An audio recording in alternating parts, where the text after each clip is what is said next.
नमस्कार मित्रों।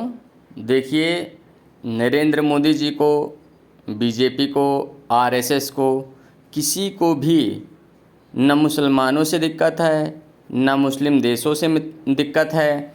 यहाँ पर सऊदी के प्रिंस मोहम्मद बिन सलमान जी आए हुए थे, तो बराबर से उनके साथ भी देखिए अलग से फ़ोटो सेशन हुआ, सब कुछ हुआ। और G20 जो शिखर सम्मेलन था दिल्ली में सितंबर 2023 में हुआ, इसमें देखिए सभी तरह से समता का भाव लेकर के चल रहे हैं, वसुधैव कुटुंबकम का सिद्धांत लेकर के चल रहे हैं, वन नेशन वन अर्थ का सिद्धांत लेकर के चल रहे हैं। लेकिन इसमें इन्होंने किया क्या है? इसमें इन्होंने जो खिलवाड़ किया है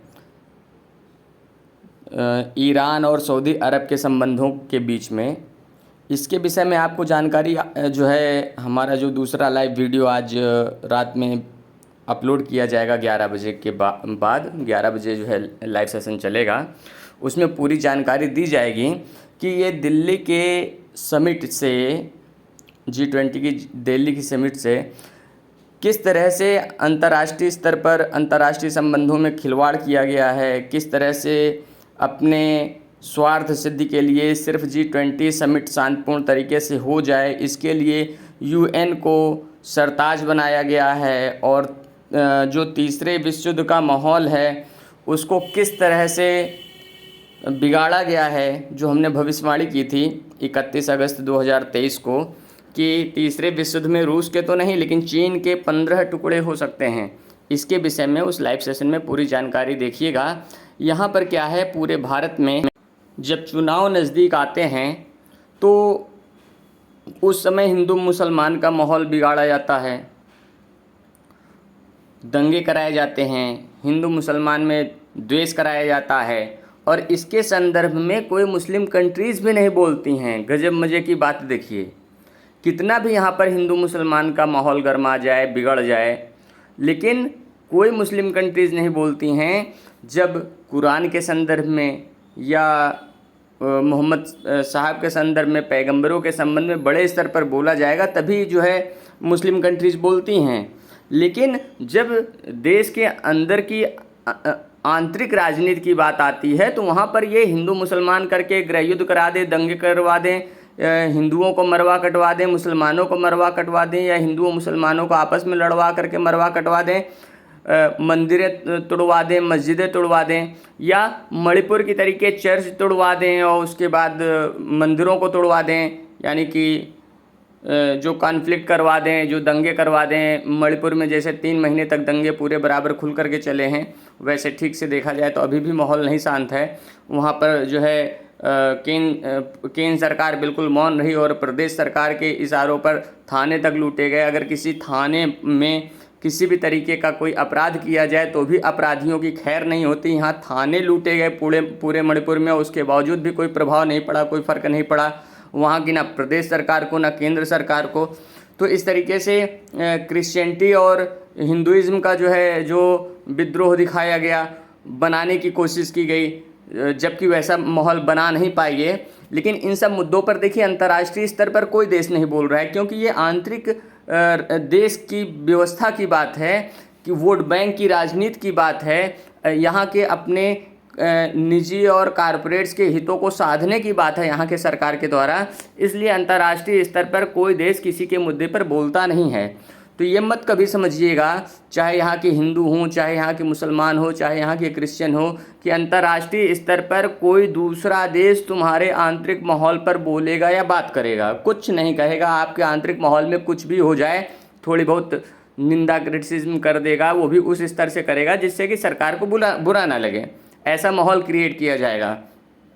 अब यहाँ पर क्या है कि आप देख लीजिए कि अगर आप हिंदू मुसलमान का माहौल गर्म करके ख़राब करते हो, सामाजिकता को ख़राब करते हो, तो इससे आपका समाज खराब होगा और वोट बैंक की राजनीति का फ़ायदा केवल बीजेपी को होगा। और अगर आप दलित और सवर्ण की बात करोगे या ब्राह्मणवाद की निंदा की बात करोगे तो इससे भी जो है जो राजनीतिक दल हैं उनका ही फ़ायदा होगा, आम इंसान का फ़ायदा नहीं होगा। मानवता की हानि होगी, क्षति होगी और मानवता का नाश होगा।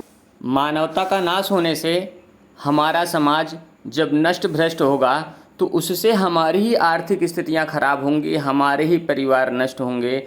और ये राजसत्ता, इनको हम लोग कीड़े मकोड़े की तरीके से नज़र आते हैं। जो भारतीय नागरिक हैं उनको भारतीय नागरिक देश का मालिक नहीं नज़र आता। भारतीय नागरिक इन राजनेताओं को विधायक सांसद के रूप में चुन करके भेजते हैं, अपना नौकर बना करके बैठाते हैं कि तुम बैठो या कौन बैठे, बैठा करके जो है उनको तनख्वाह देता है, फिर रिटायरमेंट पे पेंशन देता है, सारी स्वास्थ्य सुविधाएं देता है, सारी सिक्योरिटी देता है, विदेश यात्राएं और आंतरिक यात्राएं, जितना जो कुछ भी खर्चे हैं, बंगला, बिजली, पानी सब फ्री देता है, सारी सुविधाएं देता है भारतीय नागरिक, जो लोकतंत्र के हिसाब से देश का मालिक है।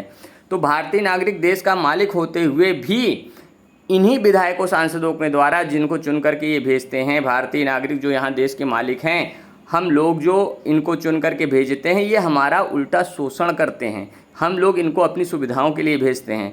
इसलिए हम लोगों को इस बात का ध्यान रखना चाहिए, देश में किसी भी तरह का कोई भी मुद्दा, राजनीति का, चाहे जाति का हो, चाहे धर्म का हो, चाहे वर्णवाद का हो, किसी भी तरह का कोई मुद्दा गरमाना नहीं चाहिए और न इस आधार पर हम लोगों को चलना चाहिए। हम लोग जो भारतीय नागरिक हैं, अगर मूल तौर से देखा जाए तो हम लोग बड़े शांतिपूर्ण तरीके से रहते जीते हैं और मानवता के हिसाब से चलते हैं और हमको मानवता को ही बढ़ाना चाहिए। लेकिन यहाँ पर देखिए, अडानी पोर्ट पर 3000 टन जो है ड्रग्स पकड़ा गया।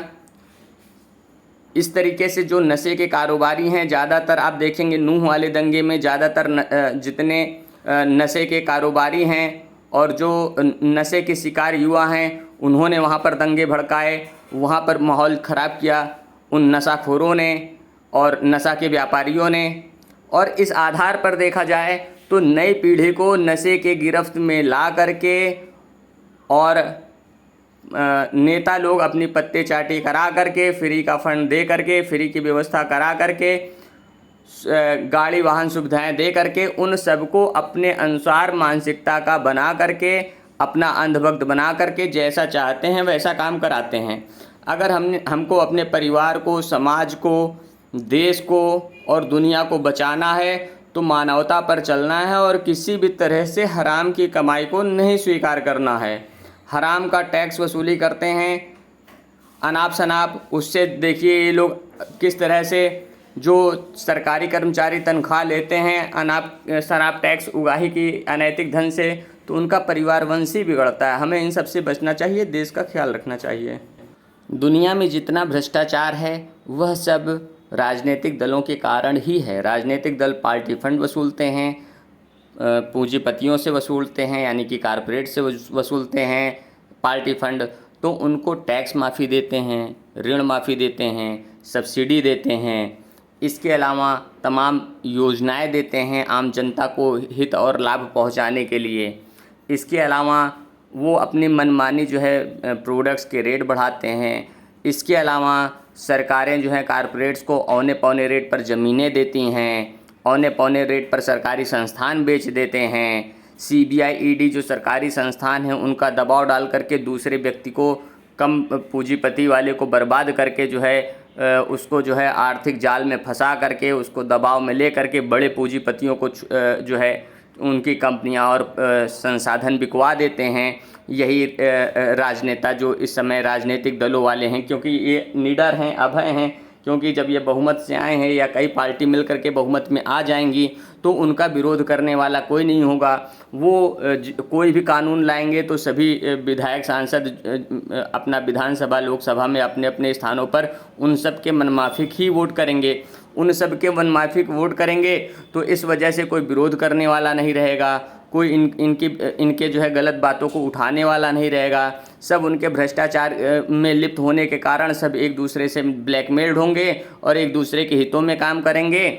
और इसके अलावा वो आम आदमी के हित में काम नहीं करेंगे। जो बहुत ज़्यादा पढ़े लिखे राजनेताओं का माहौल बनाया जा रहा है वो भी इसी कारण से बनाया जा रहा है कि जब डॉक्टर, वैज्ञानिक, इंजीनियर वगैरह जो है चुनाव के नाम पर, ज़्यादा पढ़े लिखों के नाम पर चुन करके जाएंगे ज़्यादा खर्चा करके, तो ज़्यादा सातिर दिमाग के लोग जाएंगे और सातिर लोगों का सिंडिकेट बनेगा और आम जनता का शोषण होगा।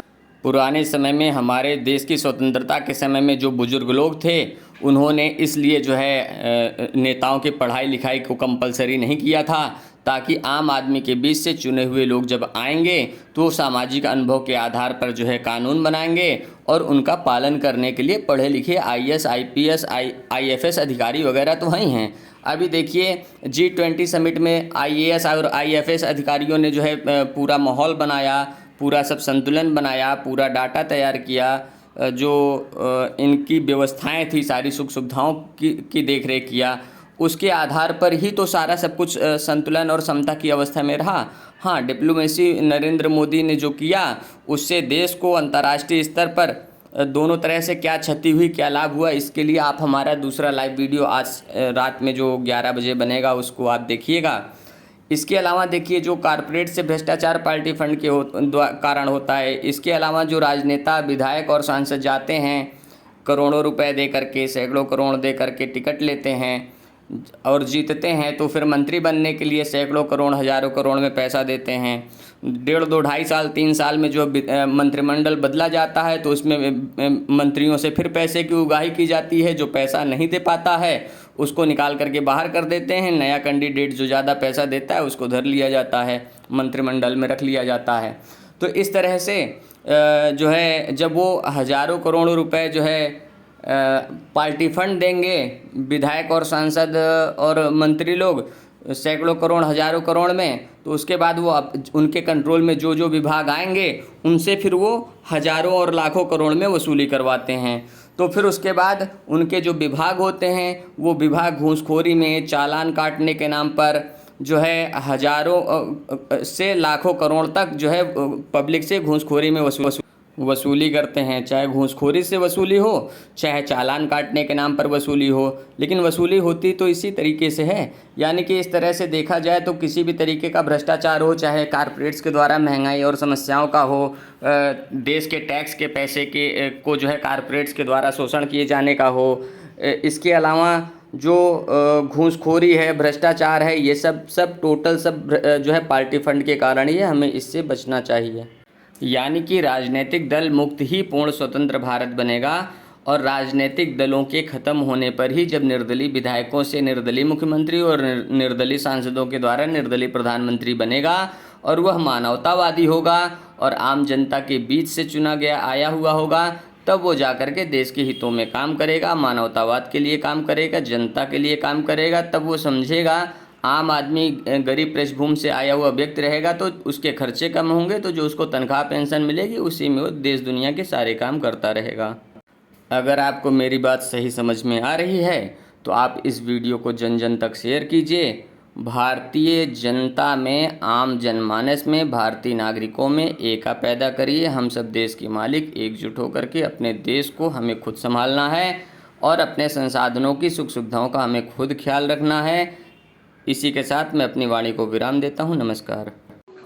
2023 से 2028 तक ये 5 वर्ष मैंने आगामी समय पूरा इनकम टैक्स के दायरे में ना आने वाले आम जनमानस के लिए, गरीब परिवार के लिए समर्पित कर दिया है, इनकी सेवा के लिए।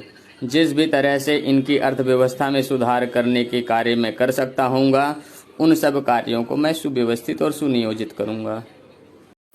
जो लोग इनकम टैक्स के दायरे में नहीं आते हैं, यानी कि जिनकी टैक्स देने की सामर्थ्यता ही नहीं है, वो हाउस टैक्स और वाटर टैक्स कैसे दे सकते हैं? धीरे धीरे करके इन पर हाउस टैक्स और वाटर टैक्स बढ़ता जाता है और तमाम तरह से जो है नोटिसें आती हैं, वसूली आती है, कुर्की होती है, मकान बिकते हैं, गरीब आदमी और बेघर होता चला जाता है। अगर सरकार गरीबों को घर नहीं मुहैया करा पा रही है तो जो गरीब हैं और किसी तरह से उनका अपना या पैतृक घर बना हुआ है तो उनको उससे बेघर ना करें। लिहाजा हाउस टैक्स और वाटर टैक्स को माफ़ किया जाना चाहिए, ऐसा हम लोगों का मत है। आपका क्या मत है मित्रों? अगर आपको सही लगती है बात तो वीडियो को लाइक करिए, चैनल को सब्सक्राइब करिए और सभी लोगों को इस तरह से समर्थन देने के लिए शेयर कीजिए, ताकि लोग वीडियो को लाइक करके, चैनल को सब्सक्राइब करके समर्थन अपना दे सकें। इसलिए आप जन जन को शेयर कीजिए। धन्यवाद।